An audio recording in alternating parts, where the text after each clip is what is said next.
오늘 가장 뜨거운 논란이 되고 있는 예산 삭감 논란 이야기부터 심도 있게 들어가 보도록 하겠습니다.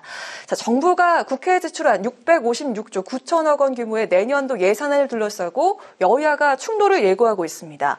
정부 여당은 재정 건전화 기조 속에 초긴축 예산을 강조한 반면 야당은 원안 통과 불가 방침을 세웠는데요. 오늘 여심저격 정책 토론에선 예산이 대거 삭감된 새만금 예산과 R&D 분야를 중심으로 예산 삭감 논란을 살펴보도록 하겠습니다. 자, 우선 어제 국회에 많은 사람들이 모였습니다. 2천여 명 정도가 모였는데 전북 지역 의원들의 삭발식이 있었습니다. 새만금 예산 75% 삭감에 대해서 잼버리 파행의 보복성 예산 학살이라는 주장이고요. 정부는 2차 전지 특화단지 지정으로 이 새만금 기본계획 재수립에 따른 불가피한 조치다. 이런 입장인데 자, 이 새만금 예산 삭감 논란 양쪽의 주장이 팽팽합니다. 누구부터 이야기를 좀 해볼까요?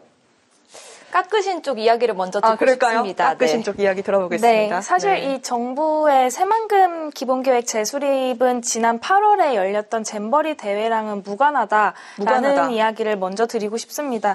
이 보복성 예산 학살이다라고까지 좀 표현을 하셨던데 이거는 말장난에 불과한 게 아닌가라는 생각이 들었고 새만금 개발청이 오늘 그런 이야기를 했습니다. 지난 5월 31일 날까지 예산을 제출했었어야 했는데 이 예산 요구서에 재수립에 관련된 내용을 포함시켜서 제출했다라고 이야기를 했거든요. 그 다음이 잼버리 수순이었던 것이다라는 이야기를 드리고 싶었고 그리고 이번 2024년 정부 예산안에 이 새만금 기본계획 재수립 용역 예산은 반영이 되어 있습니다. 네. 그리고 정부가 그 첨단 전략산업에 대해서 특화단지에 이 새만금이 2차 전지 대상지로 포함이 되었거든요. 그래서 2차 전지, 이 리튬 배터리라든지 이런 것들이 앞으로 글로벌 경쟁력에서 좀 기술이 이 관련된 기술이 좀 글로벌화 좀 이 중심에 있을 것이다라고 늘 많이 학자들도 이야기를 하고 하는데 이 에너지 자원에 대해서 새만금이 글로벌 패권에서 조금 우선순위를 가질 수 있는 경쟁 전초 기지가 되지 않을까. 좀 저도 그래서 이 용역을 먼저 진행을 하는 것은 전반적으로 다시 새만금 기본 계획에 대해서 재수립할 수 있는 기회가 되지 않을까라는 생각이 들었습니다. 기본 계획 재수립에 따른 조치이고 또 그리고 잼버리 파행에 대한 책임을 전북에 전가하는 게 아니다라고 말씀하셨습니다. 그러게요. 잼버리와 무관하다고 말씀을 하셨는데 불과 한 달 전입니다. 8월 2일에 윤석열 대통령이 새만금 2차 전지 투자 협약식에 참석을 했습니다. 그리고 이렇게 이야기를 했습니다. 새만금에 6조 원이 넘는 투자 성과를 낸 것은 정부의 지원 때문이다. 그리고 앞으로 더 많은 첨단 기업이 새만금에 모여들고 투자가 활성화될 수 있도록 지원하겠다. 이렇게 약속을 했거든요. 하지만 그 불과 한 달 만에 예산이 대폭 아주 많이 깎였습니다. 대통령의 말이 이렇게 쉽게 뒤집혀도 되는 것인지 의문이 듭니다.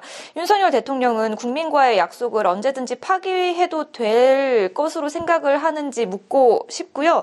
윤석열 대통령은 대선 당시에 임기 내에 이 새만금 사업을 끝내겠다 공약을 했거든요. 그런데도 지금 이런 일이 벌어진 것입니다.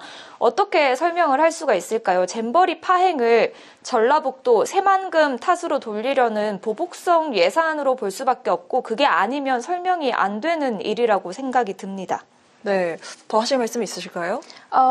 네, 사실 이게 저는 아무래도 전에 SOC 사업이라든지 뭐 공항, 도로 이런 사업들에 대한 일단은 사업을 중단을 한 것이고 다시 2차 전지를 위한 특화단지로 재수립을 하는 것이라서 용역 결과를 먼저 두고 봐 주셨으면 좋겠다라는 생각이 들었습니다. 그리고 하나 더 말씀드리자면 새만금 사업은 지난 노태우 정부 때 발표를 하면서 첫 삽을 뜨고 역대 정부를 거치면서 정치적인 이해관계에 상관이 없이 꾸준히 추진되어 왔습니다. 그래서 지난 최근 3년간을 봐도 이제 정부 최종 예산안에 반영된 것을 비교해보면 처음에 기재부에 제출한 예산보다 더 많이 반영이 됐거든요. 103%, 139%, 101% 이렇게 처음에 계획했던 것보다 정부 예산안 최종 결과를 보면 더 많이 반영이 되어 있습니다.